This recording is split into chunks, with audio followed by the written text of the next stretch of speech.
Well, everyone, it finally came. For those of you who don't know, this is the new WPL tractor and trailer.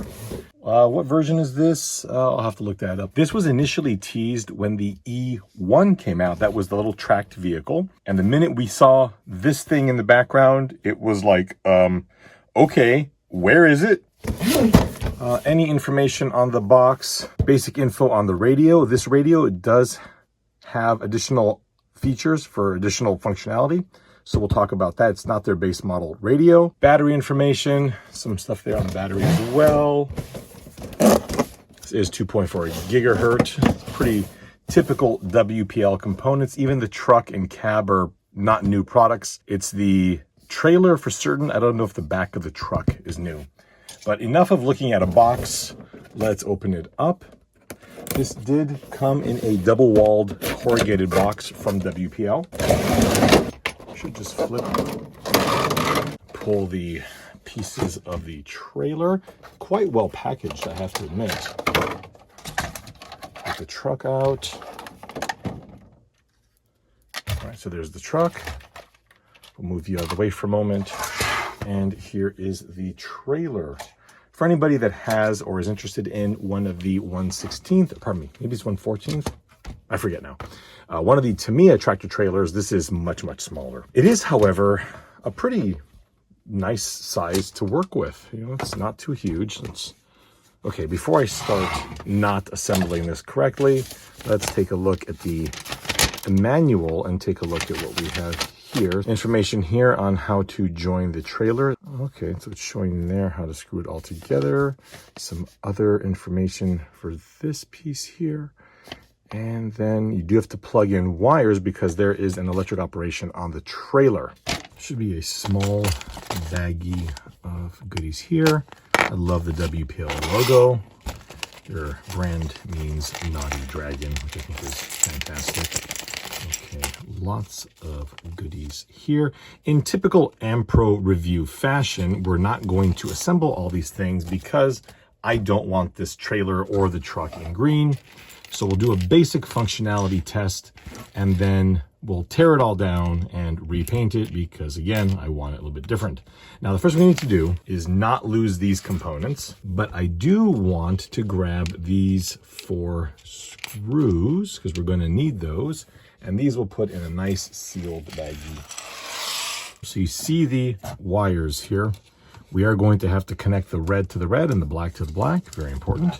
So we'll just take the trailer like that. 1 and 2. There we go. We'll just line that straight up.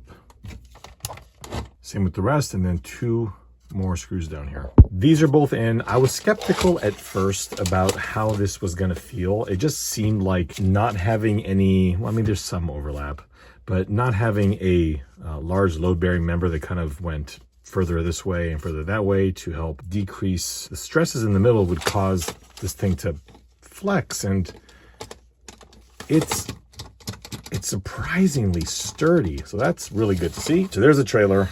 As we pull it forward, we can take a look at the rear axles. Now, these are quite interesting. There is no suspension per se, but these axles are attached on this small carriage here, and they pivot up and down in the center.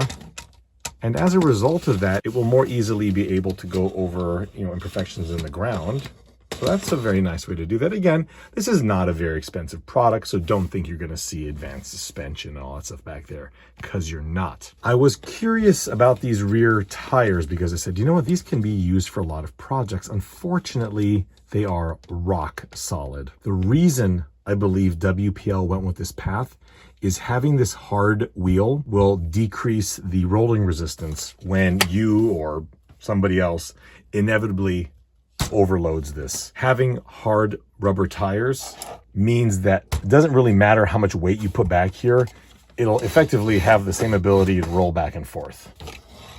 So that's why they've done that. Look at the details that they've added to the sidewalls. I mean, look how nice those look.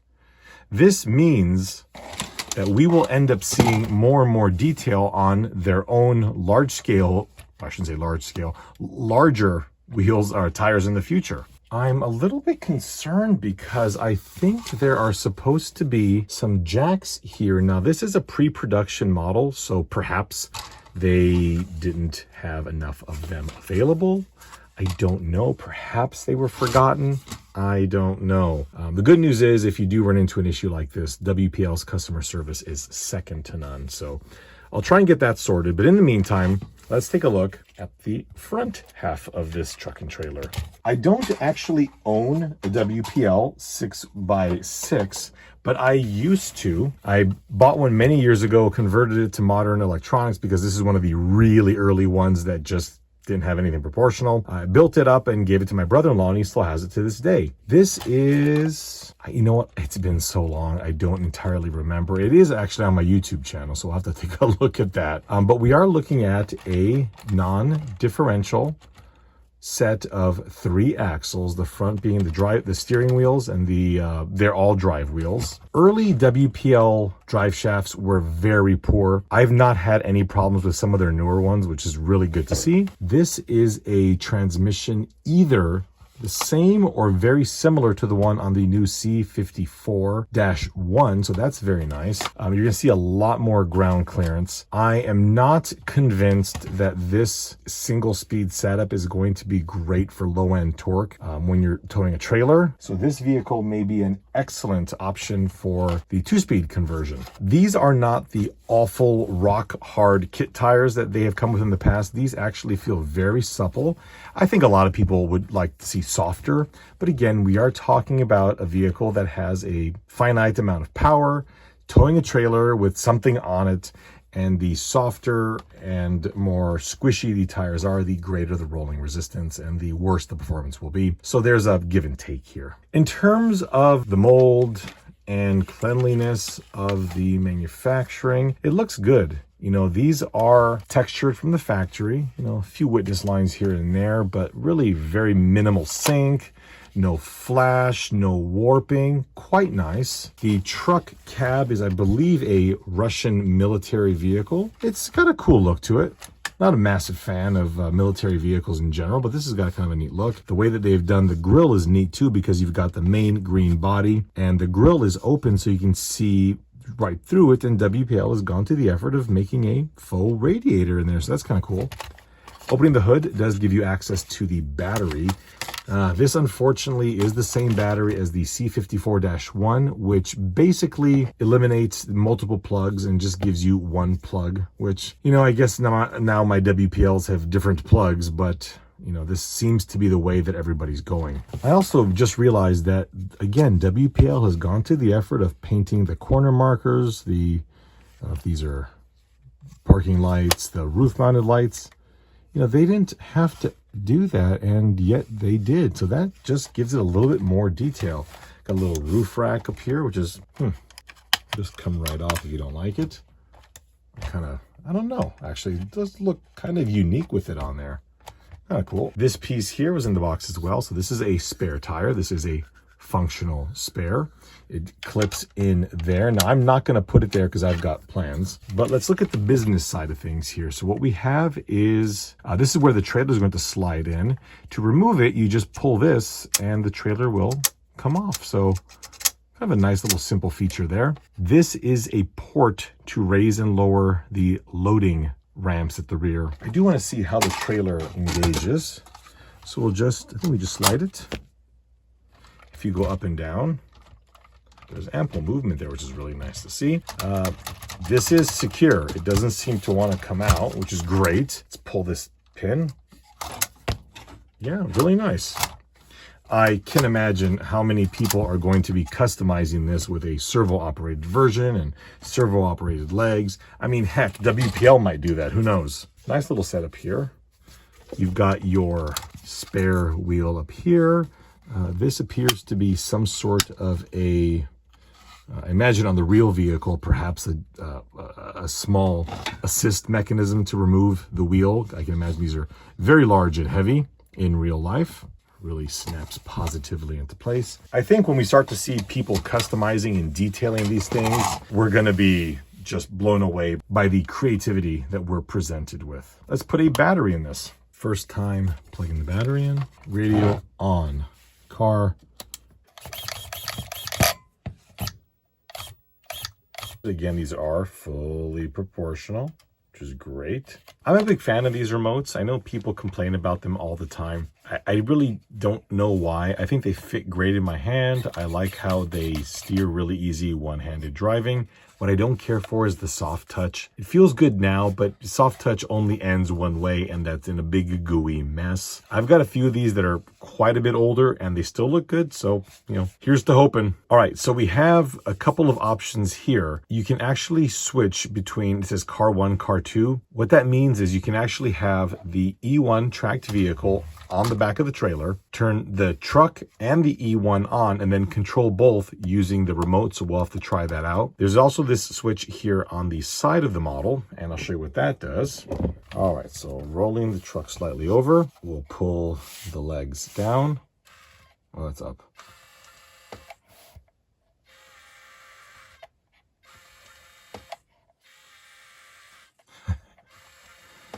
I mean, that's cool. I know it's silly and unnecessary, and yet I might be here a while. All right, enough of that for now. That is controlled by plugging in the trailer to the truck. This is what is pretty much basically, it's one of those, I think, J-style Futaba connector. It's a JST with a little flange here on the outside, so you can only plug it in one way. That goes in the trailer there, and the other side goes into this little slot there. And as a result, you can control stuff on the trailer. I'm quite curious if I can, how can I put lights on this? We'll have to consider that later. In the meantime, my desk is too small.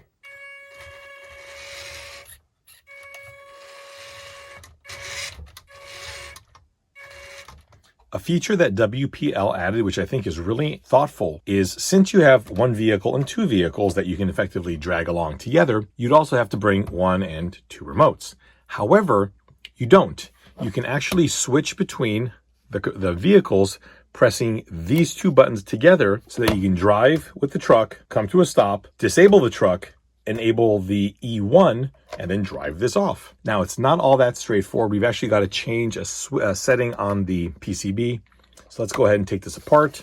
There are, as I recall, it's just these 4 screws. Once you have the top off, you can zoom in here and see this jumper right here. So if you remove this, all this is doing is actually connecting those 2 pins on the PCB, and you want to just scoot it over right there. Now, when we turn the vehicle on, okay, so the car is on,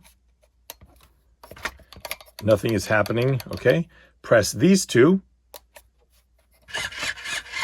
and there you go. When you want to control the truck, press these 2 again, the E1 shuts off, and now the truck is visible to the remote. Now, the question I have, will the original remote work? So we'll shut this off. The truck, the E1 is off again.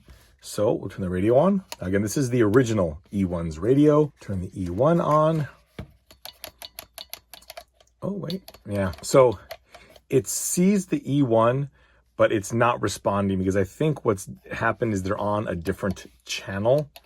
Yeah. So doing this will disable the E1 from its original radio, but allow you to carry one radio instead of 2.